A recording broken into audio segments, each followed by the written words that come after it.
కానివ్వండి, ఇవన్నీ కూడా జాతీయ దృక్పథంలో ఆలోచన చేసి మొట్టమొదటగా నేషనల్ ఇంట్రెస్ట్ లో చూస్తాం. ఆ పాయింట్ ఆఫ్ వ్యూలో చూస్తే ఏదైతే మద్దతు తీసుకున్నారో జగన్మోహన్ రెడ్డి గారు కావచ్చు ఆంధ్రప్రదేశ్ లో, అదేవిధంగా మిగతా రాష్ట్రాల్లో ఉన్నటువంటి మిగతా అందరు కూడా, అన్ని పార్టీలకు సంబంధించినటువంటి వాళ్ళని కూడా, అన్ని రాష్ట్రాల్లో ప్రతి రాష్ట్రంలోనూ కూడా అవకాశం ఉండి వారు ముందుకొచ్చినటువంటి వారిని మద్దతు తెలియజేస్తానని మెసేజ్ ఇచ్చినటువంటి వాళ్ళందరి యొక్క మద్దతు భారతీయ జనతా పార్టీ ఎన్డీఏ కూటమి తీసుకుంది. దీనిలో ఏదైతే మీరు చెప్పినటువంటి, మీరు వ్యాఖ్యానంలో స్టార్టింగ్ లో చెప్పారు, ఆంధ్రప్రదేశ్ లో అవినీతి మీద జరిగినటువంటి పరిస్థితి ఇంత ముందు తెలియదా, ఇప్పుడే కొత్తగా వీళ్ళ మీద వచ్చిందా నడ్డా గారు మాట్లాడినటువంటి మాట. భారతీయ జనతా పార్టీ ఎప్పుడైనా ఒక సబ్జెక్ట్ మాట్లాడేటప్పుడు ఆ కాంటెక్స్ట్ ఏంటనేది చూసుకొని ఆ సందర్భానుసారంగా అక్కడ మాట్లాడేటటువంటి ప్రయత్నం చేస్తుంది. మీకు తెలంగాణలో బీఆర్ఎస్ యొక్క మద్దతు తీసుకోలేదు అని మేము వారంటే, వారు ముందుగానే స్టేట్మెంట్ ఇచ్చారు కేటీఆర్ గారు, మేము ఇక్కడ బీజేపీకి ఎన్డీఏకి మేము మద్దతు ఇవ్వట్లేదు, మేము ఏ పార్టీకి కూడా మద్దతు ఇవ్వట్లేదు అని చెప్పి. దానికి కౌంటర్ గా కిషన్ రెడ్డి గారు చెప్పారు, మీ దగ్గర నుంచి మేమేం మద్దతు అడగలేదు, మేము తీసుకోవాల్సిన అవసరం లేదు అన్నారు. కానీ ఎన్నికలోకి వెళ్ళినప్పుడు సహజంగా ఎవరైనా సరే, ఎక్కడైనా సరే, ఒక ప్రజాస్వామ్యంలో మనం పబ్లిక్ లోకి వెళ్ళినప్పుడు ప్రతి ఒక్క ఓటర్ని కూడా మనం విజ్ఞప్తి చేస్తాం, మాకు ఓట్లు వేయండి అని చెప్పి మనం అడుగుతాం. దానిలో భాగంగా అందరికీ కూడా మనం ఒక మెసేజ్ ని పంపిస్తాము. దానికంటే ముందుగానే బిఆర్ఎస్ వాళ్ళు ఆ కామెంట్ చేయటం వల్ల దానికి వ్యతిరేకంగా మనం కూడా ఎట్లాగో మద్దతు లేదు, మిమ్మల్ని అడగలేదని మనం తెలియజేయడం జరిగింది.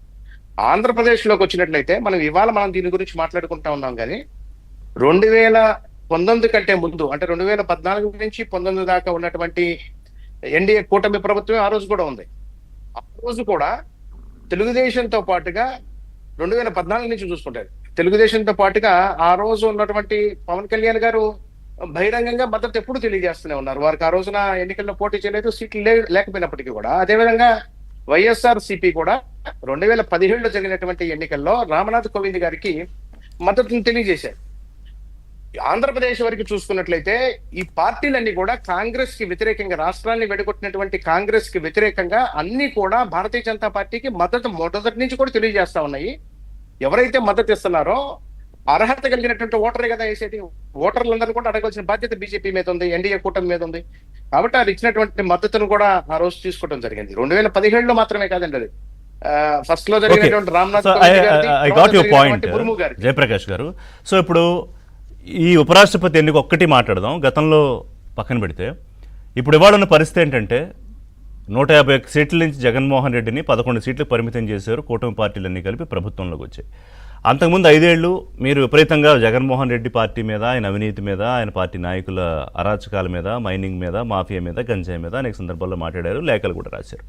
సో ఇప్పుడున్న పరిస్థితి ఏంటంటే రాష్ట్రంలో చంద్రబాబు నాయుడు కానీ, జగన్ కానీ, పవన్ కళ్యాణ్ కానీ, జగన్ కానీ, లేకపోతే ఆ పార్టీ ఎమ్మెల్యేలు కూడా కనిపిస్తే కనీసం మాట్లాడుకోలేనంత దారుణం, అది కరెక్టే నేను చెప్పట్లేదు, అంత దారుణమైన పరిస్థితిలోకి వెళ్ళిపోయిన తర్వాత బీజేపీ కూడా ఇంచుమించు, సరే బీజేపీలో కొంతమంది జగన్కా, కొంతమంది చంద్రబాబుగా, ఇప్పుడు ఈ మధ్య చర్చ లేదు కానీ ఇంతకు ముందంతా నడిచింది అది.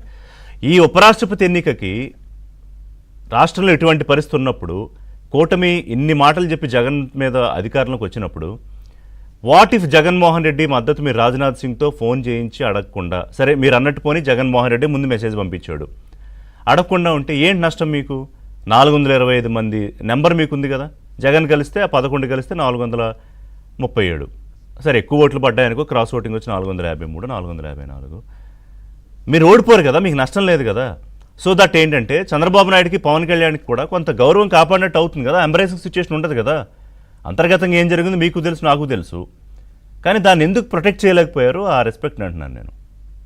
చంద్రబాబు నాయుడు గారికి, పవన్ కళ్యాణ్ గారికి చాలా స్పష్టంగా తెలిసింది, వారికి కూడా జాతీయ దృక్పథం ఉన్నటువంటి వ్యక్తులు కాబట్టే ఇవాళ కాదు, నేను చెప్పినట్టుగా 2014 నుంచి 19 వరకు కూడా ఆయన మద్దతు తెలియజేసినప్పుడు ఎప్పుడు వాళ్ళ అబ్జెక్షన్ చెప్పినటువంటిది లేదు. Because they know the interest of the country, they are well versed with the country's rules.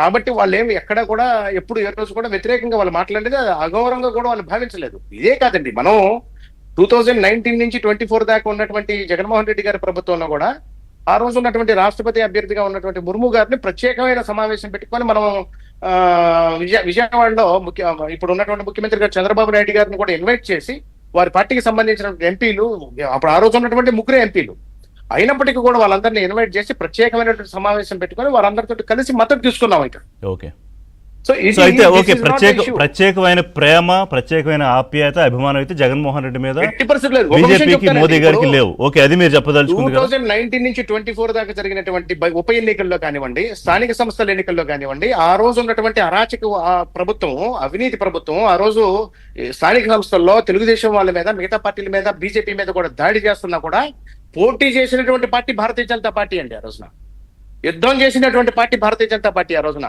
మద్యం మీదకు సంబంధించినటువంటి దీనికి ఎంక్వైరీ చేయాలి అని చెప్పి పురంధరేశ్వరి గారి అధ్యక్షతన లేఖలు రాయటం జరిగింది. అంతకు ముందు ఉన్నటువంటి వీర్రాజు గారు కూడా ఎన్నో సార్లు లేఖలు రాయటం, 17 సార్లు ఇద్దరు కలిపి 17 లెటర్స్ రాశారండి కేంద్ర ప్రభుత్వానికి. దీని మీద చర్యలు తీసుకోండి, భారతీయ జనతా పార్టీ ఆంధ్రప్రదేశ్ శాఖగా మేము అడుగుతా ఉన్నాము, ఈ అమరావతిని ఇష్యూని ఇట్లా చేస్తున్నారు అని చెప్పి జగన్మోహన్ రెడ్డికి వ్యతిరేకంగా పోరాడినటువంటి పార్టీ భారతీయ జనతా పార్టీ.